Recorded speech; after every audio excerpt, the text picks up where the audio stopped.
आज आपण छत्रपती शिवाजी महाराजांच्या आयुष्यातील अशा एका मोहिमेबद्दल बोलणार आहोत, जिने स्वराज्याचा चेहरा मोहराच बदलून टाकला. ती मोहीम म्हणजे जावळीचा विजय. 1656 मध्ये झालेली ही घटना केवळ एका प्रदेशाचा विजय नव्हती, तर ती आदिलशाही सत्तेला दिलेलं एक मोठं आव्हान होतं. जावळीचा प्रदेश हा निसर्गतःच इतका दुर्गम आणि घनदाट होता, की तिथे सूर्याची किरणेही जमिनीपर्यंत पोहोचायला घाबरायची. अशा या अभेद्य जावळीवर विजय मिळवणं हे कोणत्याही सत्तेसाठी अशक्य प्राय गोष्ट होती. पण शिवरायांनी आपल्या अफाट बुद्धिमत्तेने आणि गनिमी काव्याने हे शक्य करून दाखवलं. तर याच जावळीच्या मोहिमेविषयी आज आपण जाणून घेऊया. त्याआधी चॅनलला सबस्क्राईब करा आणि व्हिडिओ शेवटपर्यंत नक्की बघा. नमस्कार, मी ऋतुजा आणि तुम्ही पाहताय थेट वास्तव. जावळीचा परिसर म्हणजे सह्याद्रीच्या रांगांमधील एक नैसर्गिक भिंतच होती. घनदाट जंगल, खोल दऱ्या आणि उंच डोंगर यांमुळे या प्रदेशाला वाघाची गुहा म्हटलं जायचं. या जंगलात हिंस्त्र पशूंचा वावर मोठा होताच, पण त्याहूनही भयंकर होती तिथली भौगोलिक परिस्थिती. रस्ते अरुंद होते आणि शत्रूला कुठे लपून बसता येईल याचा अंदाज लावणं कठीण होतं.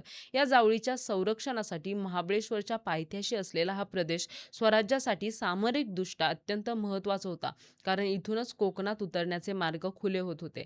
जावळीवर पिढ्यानपिढ्या मोरे घराण्याची सत्ता होती. आदिलशहाने त्यांना चंद्रराव ही पदवी दिली होती. मोरे हे स्वतःला बळीराजा म्हणावून घ्यायचे आणि ते अत्यंत गर्विष्ठ होते. आम्ही राजे, आम्हाला श्री शंभूराजांनी राज्य दिले आहे, अशी त्यांची धारणा होती. शिवाजी महाराजांनी स्वराज्य स्थापनेचे कार्य सुरू केल्यावर अनेक मराठा सरदार त्यांना येऊन मिळाले, पण चंद्रराव मोरे मात्र महाराजांना विरोध करत राहिले. ते आदिलशाहीचे एक एकनिष्ठ चाकर म्हणून बनून राहिले आणि स्वराज्याच्या मार्गात सतत अडथळे निर्माण करत होते. शिवाजी महाराजांनी सुरुवातीला चंद्रराव मोरेंना अनेकदा समजावण्याचा प्रयत्नही केला.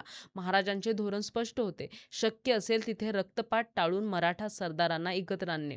महाराजांनी मोरेंना पत्र पाठवून कळवले की तुम्ही स्वराज्य कार्यात सामील व्हा, आपण मिळून परकीय सत्तेशी लढूया. पण चंद्रराव मोरेंनी या पत्राला उर्मटपणे उत्तर दिले. त्यांनी महाराजांना उलट सुनावलं की तुम्ही कालचे राजे, आम्ही पिढ्यानपिढ्यांचे राजे आहोत, तुम्ही आम्हास काय शिकवणार. या उत्तराने संघर्ष अटळ झाला. इतिहासात चंद्रराव मोरेंनी महाराजांना लिहिलेले पत्र खूप प्रसिद्ध आहे. त्यात त्यांनी म्हटलं होतं की उद्या येता तर आजच या, आम्ही तुमचं काय ते पाहून घेऊ.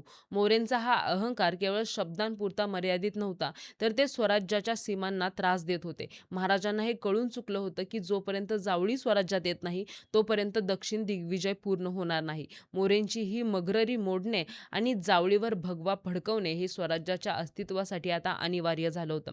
शिवाजी महाराजांनी जावळीवर थेट हल्ला करणं टाळलं, कारण तिथल्या जंगलात मोरेंची ताकद जास्त होती. महाराजांनी या मोहिमेची आखणी अतिशय गुप्तपणे केली. त्यांनी आपले विश्वासू सरदार रघुनाथ बल्लाळ कोरडे यांना वकिलाच्या वेशात मोरेंकडे पाठवले. हे केवळ बोलणी करण्यासाठी गेलेले वकील नव्हते, तर जावळीच्या आतली खडानखडा माहिती काढण्यासाठी गेलेले महाराजांचा डोळा होता. त्यांनी जावळीचे रस्ते, मोरेंचे सैन्य आणि त्यांच्या किल्ल्यांची गुप्त माहिती महाराजांपर्यंत पोहोचवली. जेव्हा सर्व तयारी पूर्ण झाली, तेव्हा महाराजांनी अचानक जावळीवर हल्ला चढवला. हा हल्ला इतका वेगवान आणि अनपेक्षित होता की मोरेंना सावरण्याची संधीच मिळाली नाही.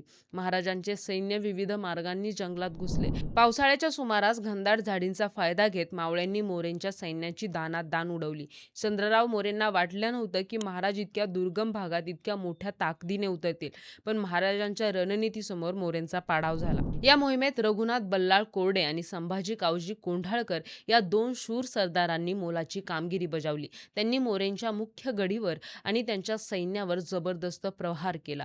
जावळीच्या चकमकीत मोरेंचे सैन्य विखुरले गेले. चंद्रराव मोरे आपल्या परिवारासह जीव वाचवून पळाले आणि त्यांनी जावळीच्या रायरीच्या किल्ल्याचा आश्रय घेतला. महाराजांनी जावळी ताब्यात घेतली, पण मुख्य शत्रू अजूनही रायरीवर जिवंत होता. जावळी जिंकल्यानंतर महाराजांनी आपला मोर्चा रायरीच्या किल्ल्याकडे वळवला. रायरीचा किल्ला हा जगातील सर्वात सुरक्षित किल्ल्यांपैकी एक मानला जात असे. मोरेंना वाटलं की रायरीवर महाराज कधीही पोहोचू शकणार नाहीत, पण महाराजांनी रायरीला वेढा घातला. 3 महिने हा वेढा सुरू होता. अखेर मोरेंचे सर्व प्रयत्न थकले आणि त्यांनी शरणागती पत्करली. या विजयाने महाराजांना केवळ एक किल्ला दिला नाही, तर स्वराज्याची राजधानी होण्यासाठी सर्वात सुरक्षित जागा रायगड मिळवून दिला. जावळीचा विजय हा केवळ एका सरदाराचा पराभव नव्हता, तर ती आदिलशाहीच्या वर्चस्वाला बसलेली मोठी चपराक होती. या विजयामुळे स्वराज्याचे क्षेत्रफळ दुप्पट झाले. महाराजांना जावळीच्या रूपाने एक नैसर्गिक ढाल मिळाली. सर्वात महत्त्वाचं म्हणजे कोकणात उतरण्यासाठी लागणारे घाट रस्ते महाराजांच्या ताब्यात आले. यामुळे व्यापाराचे मार्ग मोकळे झाले आणि स्वराज्याची आर्थिक स्थिती सुधारण्यास मदत झाली. जावळीच्या विजयाने शिवरायांची दहशत संपूर्ण दक्षिण भारतात पसरली. या मोहिमेत मावळ्यांनी दाखवलेले धैर्य वाखाणण्याजोगे होते. त्या काळोख्या आणि हिंस्त्र श्वापदांनी भरलेल्या जंगलात जिथे रस्ता शोधणे कठीण होते, तिथे मावळ्यांनी रात्रीच्या वेळी हालचाली केल्या. जावळीच्या विजयात पायदळाचे महत्त्व अधोरेखित झाले. डोंगराळ भागात युद्ध कसं करावं याचा उत्कृष्ट नमुना म्हणजे जावळीची मोहीम. या विजयानं सिद्ध केलं, जर नेतृत्व खंबीर असेल आणि रणनीती अचूक असेल तर संख्येने कमी असूनही विजय मिळवता येतो. जावळी जिंकल्यानंतर महाराजांनी या प्रदेशाच्या रक्षणासाठी एक भक्कम किल्ल्याची गरज ओळखली. म्हणूनच त्यांनी जावळीच्या जवळ असलेल्या भोरप्या डोंगरावर प्रतापगड हा अभेद्य किल्ला बांधला. हा किल्ला बांधण्याचं काम मोरोपंत पिंगळे यांनी अतिशय वेगानं पूर्ण केलं. याच प्रतापगडाच्या पायथ्याशी पुढे अफझल खानाचा वध झाला. जर महाराजांनी जावळी जिंकली नसती तर प्रतापगड उभा राहिला नसता आणि अफझल खानाचा पराभव करणे कदाचित कठीण झाले असते. जावळीच्या मोहिमेमुळे स्वराज्यातील इतर सरदारांना एक स्पष्ट संदेश मिळाला. ज्यांना वाटत होतं की महाराज केवळ किल्ले घेणारे एक सामान्य बंडखोर आहेत, त्यांना आता महाराजांच्या शक्तीची जाणीव झाली होती. जे मराठा सरदार स्वराज्य कार्यात सामील होण्यासाठी टाळाटाळ करत होते किंवा जे शत्रूशी हात मिळवणी करत होते, ते आता महाराजांच्या शिस्तीला घाबरू लागले. स्वराज्य स्थापनेत अंतर्गत अडथळे दूर करण्यासाठी जावळीचा विजय हा एक टर्निंग पॉइंट ठरला. चंद्रराव मोरे हे शूर होते यात शंका नाही, पण त्यांचे चुकीचे राजकारण आणि स्वकीयांशी असलेला विरोध हा त्यांच्या विनाशाचं कारण ठरला.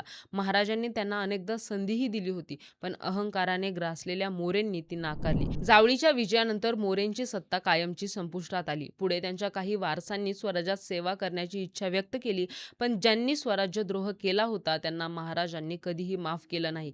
हे महाराजांच्या न्यायप्रियतेचं उत्तम उदाहरण आहे. शेवटी इतकंच म्हणता येईल की जावळीचा विजय हा छत्रपती शिवाजी महाराजांच्या लष्करी कारकिर्दीतील एक मास्टर स्ट्रोक होता. या विजयाने स्वराज्याला स्थिरता दिली, संपत्ती दिली आणि सर्वात महत्त्वाचं म्हणजे आत्मविश्वास दिला. जावळीच्या घनदाट जंगलातूनच स्वराज्याचा मार्ग कोकणाकडे आणि पुढे समुद्राकडे गेला. आजही जावळीच्या दऱ्याखोऱ्यात मावळ्यांच्या शौर्याच्या कथा ऐकू येतात. महाराजांच्या या विजयाने इतिहासाला एक नवी दिशा दिली. यावर तुम्हाला काय वाटतं? कमेंट बॉक्समध्ये नक्की सांगा आणि व्हिडिओ आवडल्यास व्हिडिओला लाईक करा, शेअर करा आणि सबस्क्राईब करायला विसरू नका.